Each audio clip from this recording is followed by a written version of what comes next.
नासिक में 2027 के कुंभ मेले की तैयारियां जोरों शोरों से चल रही है। इसी पृष्ठभूमि पर अभिनेता सयाजी शिंदे ने मीडिया से बातचीत की और पर्यावरण को लेकर साफ संदेश देते हुए कहा कि अगर किसी ने झाड़ियां या पेड़ों को नुकसान पहुंचाया तो हम चुप नहीं बैठेंगे। पेड़ हमारे माता पिता के समान हैं, इन्हें बचाना हमारी जिम्मेदारी है। साधु संत अच्छे लोग होते हैं, भीड़ में नहीं आते, लेकिन पेड़ों की सुरक्षा के लिए हमें खड़ा होना होगा। 220 करोड़ के टेंडर और मेले के बावजूद पेड़ पहले आए और उन्हें बचाया जाना चाहिए। आगे उन्होंने कहा कि मैं नासिककरों के साथ खड़ा हूं और सभी से अपील करता हूं कि इन हरित जीवनदायिनी झाड़ियों को ना तोड़े। गौर से सुने आगे और क्या कहा सयाजी शिंदे ने।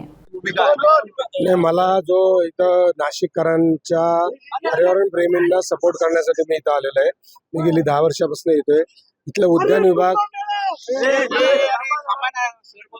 उद्यान विभाग किती फालतू वागला हे मला 10 वर्षापूर्वीच माहिती आहे।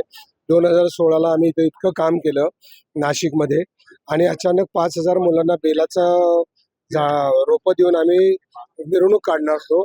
इथं त्र्यंबकेश्वरला बेल बाहेर आणला जातो, बेलाची झाडं वाढली पाहिजेत म्हणून करत असताना अचानक माझा प्रोग्राम कॅन्सल केला होता। मला ते दुःख अजून मला माहिती आहे की इथं कसं वागवलं जातं। उद्यान विभागामध्ये कर्मचारी कसं काम करतात, झाडं रोपं कशी आणली जातात, फॉरेस्ट डिपार्टमेंट कसं रोपं आणतं, नर्सरी का चांगली करत नाही, या सगळ्या गोष्टीचा अभ्यास आहे। पण आता जरा जास्तच झालं म्हणून मला लोकांसमोर यावं लागलंय की बाबा इथलं एकही झाड तुटता कामा नये आणि हिडन अजेंडा तुम्ही राबवू नका। शासनाला विनंती आहे, तुम्ही शासन म्हणजे का आपलीच माणसं आहेत ना, आपल्याच माणसाने आपल्यालाच फसवलं तर ती याला आपली माणसं म्हणायची का? तर अशी वेळ आली तर आम्ही विरोधात जाणार। आम्ही इथले काही झाड तुटू देणार नाही। नाशिककरांच्या सगळ्या पर्यावरण प्रेमींच्या बाजूने आम्ही आहोत। सह्याद्री देवराईतली आमच्या 40 देवराई आहेत, महाराष्ट्रात सगळ्याकडून आहेत। आमच्या सगळ्यांच्या वतीनं सपोर्ट आहे। कुठेही झाड तुटत असलं तर तुम्ही सगळ्यांनी सावध व्हा, त्याचा प्रश्न विचारा, झाड तुटू द्यायचं नाही। आपले झाड म्हणजे आपले आईबाप आहे। आमच्या आईबापांवर जर तुम्ही हल्ला केला तर आम्ही मुलं एवढी काही बुडगी नाहीत, आम्ही काही एवढे हे नाही की तुम्हाला जगू देणार, आम्ही तुम्हाला जगू देणार नाही।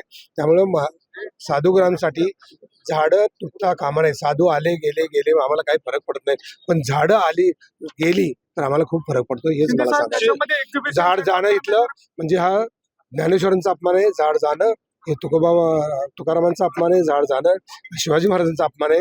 ह्या लोकांनी सांगितले तेच विचार घेऊन आपण पुढे जातो ना। प्रशासनाचं म्हणणं आहे की केवळ काही झाडं आम्ही तोडणार आहोत, सगळी झाडं तोडली जाणार नाही आणि 15,000 झाडं लावू असं गिरीश महाजन म्हणतात। नाही, हे आपण 33 कोटीपासून ऐकत आलोय, त्याचा हिशोब कधीच कोणी घेतलेला नाही आणि तो आपल्या देशात 70 वर्षापासूनचा हिशोबच घेता येत ना आपल्याला।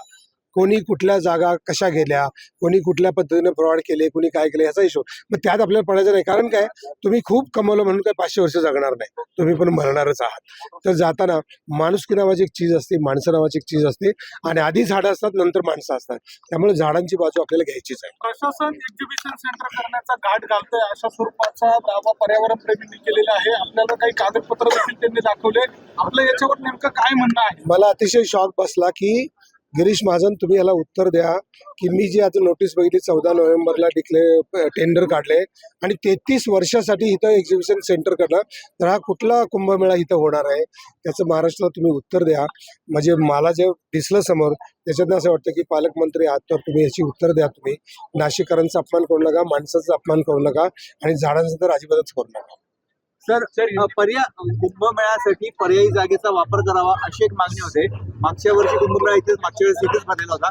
आपलं यावर काय मत आहे? कुंभमेळा इतर ठिकाणी भरवावा की इथे काहीतरी सुवर्ण मध्य काढावं, आपली काय भूमिका आहे? मला असं वाटतं इतक्या उजाड जागा आहेत, इतकं नाशिकमध्ये जागा आहे, त्या जागेवरती साधुग्राम बांधा।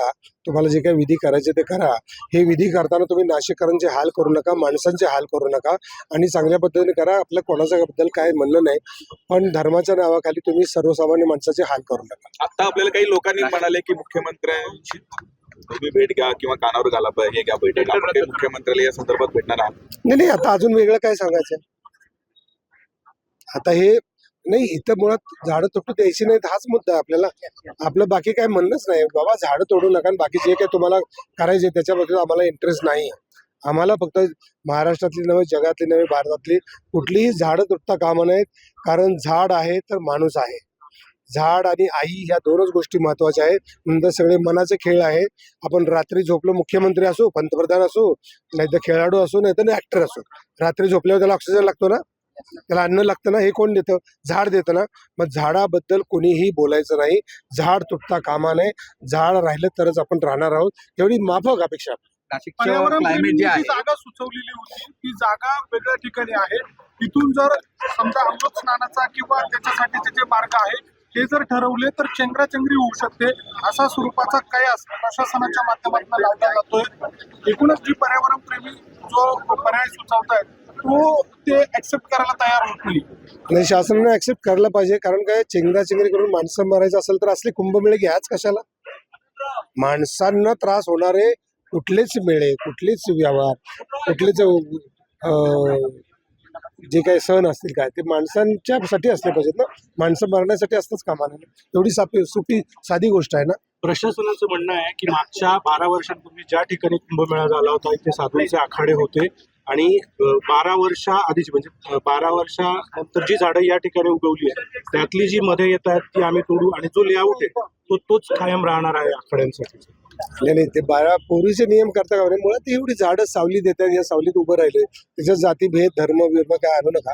झाडं न तोडता जागा आहे तिथं बांधण्याने काय फरक पडणार आहे? काय पडणार आहे?